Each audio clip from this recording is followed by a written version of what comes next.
Alright, so ngayon naman para sa ikalawang panayam natin para sa araw na to, alam mo ba Carla, na bukod sa lung cancer, itong prostate cancer ang isa sa pinakakaraniwang sakit na dumadapo sa aming mga kalalakihan. Kaya ngayong umaga, pag-uusapan natin yan dahil natataon na ngayong Hunyo ay pinagdiriwang natin or gaganapin itong buwan ng Prostate Cancer Awareness Month. So ngayong umaga mga boss, makakasama natin na isang urologist at ang chairman ng Philippine Urological Association ng Prostate Cancer Awareness Committee. Walang iba kundi si Dr. Samuel Irastorza. Good morning, sir. Good morning. Good morning and good morning to all the viewers.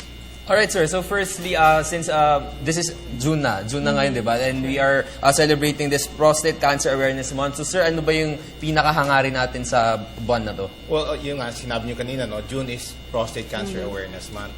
Pero kukunti lang ng mga kalakihan or even ng mga kababayan natin na nakakalam na Prostate Cancer Awareness Month pala ang June. Yes. Usually, ang kidney month ang na-highlight. Yes. Kaya ngayon, talagang gusto namin na-highlight ang June as Prostate Cancer Awareness Month. Kaya tawagan namin, ikaw naman. Kasi lagi na lang babae, breast cancer, cervical cancer.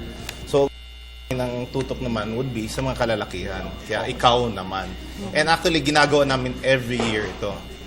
Na, Prostate Cancer Awareness Month. Ako naman gusto ko itanong, ano po ba ang prostate? Kasi ito ang sakit na to para sa mga kalalakihan lang. So honestly, I have no idea dahil, again, hindi naman to pinagdadaan o dinaranas sa mga kababaihan. Yes. Well, actually, yung prostate, katulad ng sinabi mo, sa mga lalaki lang ito. Pagkapanganak ng isang tao, may prostate na talaga siya. Okay. At ito yung isang kasing laki lang ng siniguelas, no? Okay. Na nakapalibot dun sa labasan ng ihi, dun sa bungad ng pantog. Okay. So nakapalibot siya doon. Ngayon ang trabaho talaga ng prostate, no? Siya yung nagbibigay ng sustansya sa sperm cells. At the same time, pag lumabas yung similya, malapot 'yon, di ba? Ngayon, after some time, lumalabnaw yung similya. Importante yun para yung sperm ay makatakbo sa loob ng babae. Yan isang pangunahing trabaho ng prostate. Alright. So since alam na natin yung pinaka-function nitong Yes. prostate, no? Ano naman po ba, sir, yung usual na reasons kung bakit nagkakaroon ng cancer dito sa prostate? Well, ang prostate cancer, which is mas common sa mga lalaki edad 40 pataas, no? Okay. Ay ang pinaka napag-alaman talaga na dahilan is number 1, genetics. Or actually, yun lang talaga sa ngayon ang pag-alaman dahilan. Genetics. Pag meron sa pamilya, tatay, kapatid, no, na may prostate cancer, mas tumataas ang risk mo na magkaroon ng prostate cancer. Okay. Now, ang isa pa, age. Habang tumatanda, talagang tumataas talaga ang chances mo na magkakaroon ng prostate cancer. Such that, by 60 to 70, yun yung, talaga, yung time na talaga mataas ang chances ng prostate cancer among men. Ngayon, may ibang mga pag-aaral nagsasabi na maaari hindi kompleto pa, hindi solid yung evidence na yung healthy diet, pag-exercise, Wala pa yun. pagkain ng fruits, vegetables, particularly yung mga mataas sa lycopene, pag-inom na naming tubig, ay maaari makapagpigil ng paglaki ng prostate o ng prostate cancer. Sa kabilang dako naman, yung pagkain ng mga pagkain ng oil, coming from animal, hayop, sa baboy, baka, pag inom ng kukonting tubig at pag walang exercise, ay maaaring magdulot ng prostate cancer or paglaki ng prostate. As I've said, maaari kasi hindi pa konkreto ang ebidensya. Sa ngayon talaga, genetics talaga ang alam natin. Sir, na-mention niyo din, isa po sa mga sanhi yung age. Yep. So sino po ba ang mga lalaking high risk sa sakit na ito? Yun, age, doon nagsisimulang lumaki ang prostate once you reach 40 years 40, old. okay. And talaga yung pinaka-peak talaga ng prostate cancer is between 60 to 70 years old. Okay, sir. So, ano po yung nangyayari basically sa isang taong merong prostate cancer?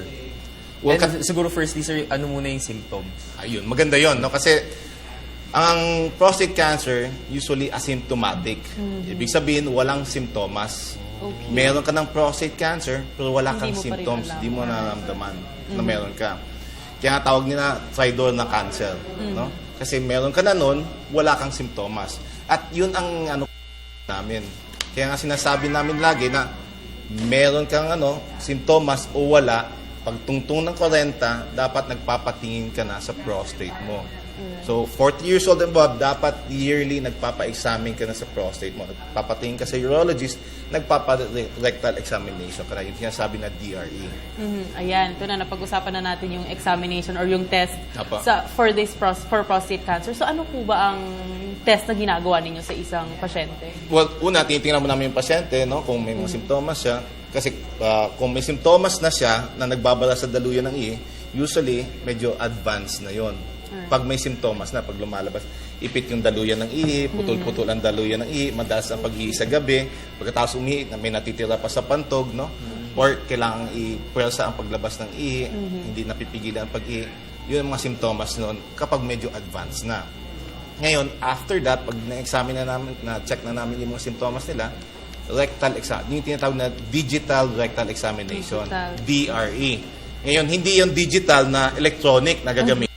Digital meaning yung finger, yung daliri. Sinusundot yung puwetan para makapa ang prostate. Kasi yan lang ang paraan para makapa yung prostate. Kaya pag nakita mo yung mga poster namin, nakaposisyon kami nakaganyan. Kasi pang digital rectal exam, sundot sa puwet, no? Okay. Para kapain yung prostate. Ako just may follow-up questions lang. Question lang. Kasi di ba sir, parang meron naman po mga CT scan na MRI, kumbaga may mas high technology na Yes. po. Sa tingin niyo po ba hindi pa masyadong primitive itong ginagawa ninyong test na ito? O, tamang tanong yun. Kasi sabi ng iba, napaka-primitive naman itong Pilipinas. Daliri pa yung ginagamit, di ba? Kasi meron ka ng CT scan, meron ka ng MRI, ultrasound, but sa ngayon kasi, yun pa rin talaga ang pinaka-effective na pang-detect ng prostate cancer. No? Kasi kahit na nga sa Europe or sa America, sa Western countries, ginagamit pa rin nila yun, rectal examination. Mas sensitive pa siya kaysa CT scan or MRI. At doon namin nalalaman kung 1, malaki ba ang prostate? 2, ano ang sanhi ng pagkalaki ng prostate?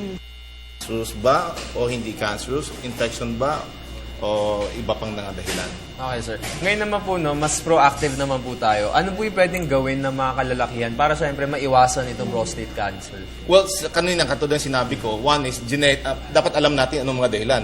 Genetics.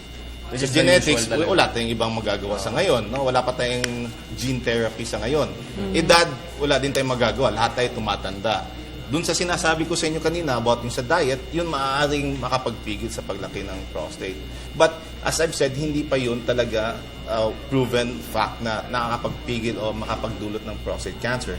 So, sa ngayon talaga, ang best natin na panglaban sa prostate cancer is early detection, early treatment. Kaya nga sinusulong namin ito na dapat magpapa-examine ng mga kalakihan. Pagdating ng 40, meron o walang simptomas. Patch Katulad check nung sa babae, pag 30 years old, breast examination na kagad, kahit na walang nararamdaman.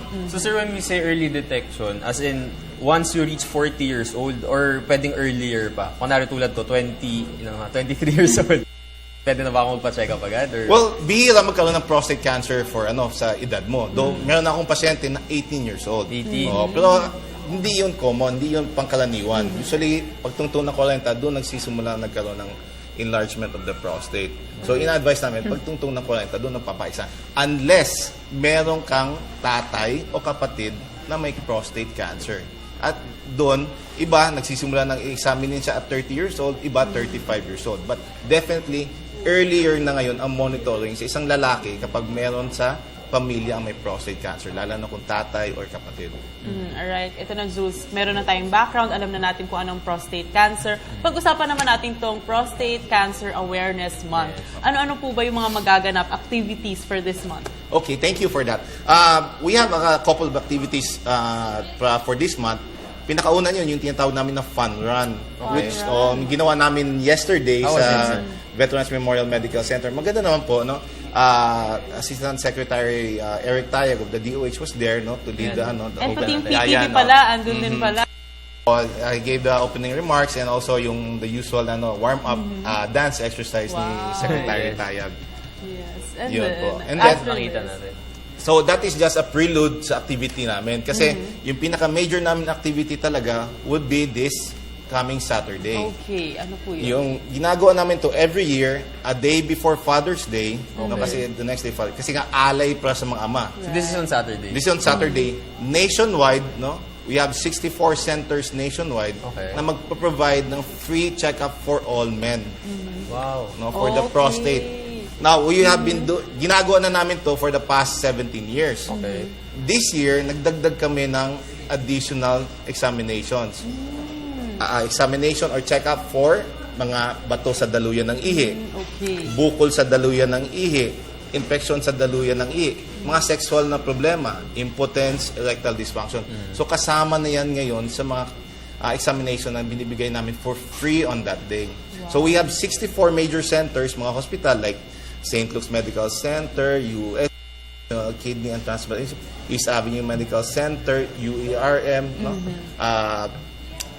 Jose Reyes Memorial Medical Center, and meron din sa sa provinces. We have sa Cebu, Davao, All over the Oo, Philippines. all over the Philippines. Even Leyte na tinamaan na ng Yolanda, meron din sa Ormoc. Sa Ormoc nga lang kasi Tacloban is medyo devastated pa. Sa Ormoc meron din sa OSPA. So it's actually nationwide and it's free. Eh ngayon, kasama na yung mga kahit na mga bata na katulad mo, no, pwede 23 na. years Pwede old, na rin. pwede pa examine kung may iba kayong problema katulad bato sa daluyan ng ihi, Okay. no, infection sa daluyan ng ihi or bukol sa daluyan ng ihi. Okay. So para sa lahat talaga yan. Oo, And this is halos- on Saturday. This We on have Saturday. 60 plus. Saturday, a day before the Father's Day. Yeah, so pwede regalo yan sa mga fathers natin. No? Para syempre mas maging aware tayo kung ano nga ba yung mga pinagdadaanan natin bilang mga kalalakihan. And aside from that, sir, ano pa ba yung mga ibang activities pa na we're expecting for the month of June? Especially with Well, regard to awareness. Yes, of course, and this is in coordination with the Department of Health, no, and then the Philippine Cancer Society. We are coming up with supposedly dapat may media press conference. But I think DOH will be coming up with a press release na lang on that to highlight the activities. And then on next Friday naman, that will be on the 20th sa Department of Health compound, we will have technical updates para dun sa ating mga doctors sa the barrio, yung mga those serving sa communities para they will be updated on the current o yung mga bagong pamamaraan ng paggamot or pagdetect ng mga problema sa prostate. Mahalaga rin yung Carla na sa lahat ng communities dapat ma-reach out din. Right. Tama ko. Napakaganda ng topic natin ngayong umaga, Jules. No? So siguro, Doc, invite our viewers and message to our viewers na rin po. Okay. Ayun nga po, no? I'd like to remind everyone na, lalo na mga kalakihan, na this coming Saturday, magpa-check up kayo for your prostate, no? Especially mga men 40 years old and above. But aside from that, yung mga lalaki na medyo bata pa, no, may mga problema sa daluyan ng ihi, bato sa daluyan ng ihi, infection sa daluyan ng ihi, bukol sa daluyan ng ihi, kasama na rin po yun. And that is nation. And namin, ang talagang pinupush namin is one, there is a prostate cancer. Hindi natin pwedeng ibaliwala yan. Dapat alamin natin yan. Kasi pang-apat na dahilan ng pagkamatay dahil sa cancer na ito dito sa Pilipinas. Wow. And kailangan ma-detect ito ng maaga at magamot ng maaga, no, para maganda ang kinalabasan. Yan ang talagang panlaban natin sa prostate cancer. And dapat sa mga lalaki, meron o walang simptomas, dapat nagpapatingin na. Hindi lang yung pag may problema na sa pag-ihi, Hindi nararamdaman na. magpapa-examine na. Kasi yan, baka mamaya late na yon. Magandang agapan agad, sir. Right. Kasi lahat ng cancer, no, pag naagapan noon maaga, mas magandang outcome. Alright. Okay, so Carla, sobrang dami natin natutunan. No? Sana lahat ng mga boss natin, lahat ng mga daddy, lahat ng yung mga anak din nila, pwede na sila magpa-check up this Actually, ikaw, Saturday. pwede ka na magpa-check Yes, up. kahit 23 pa lang ako, pwede na.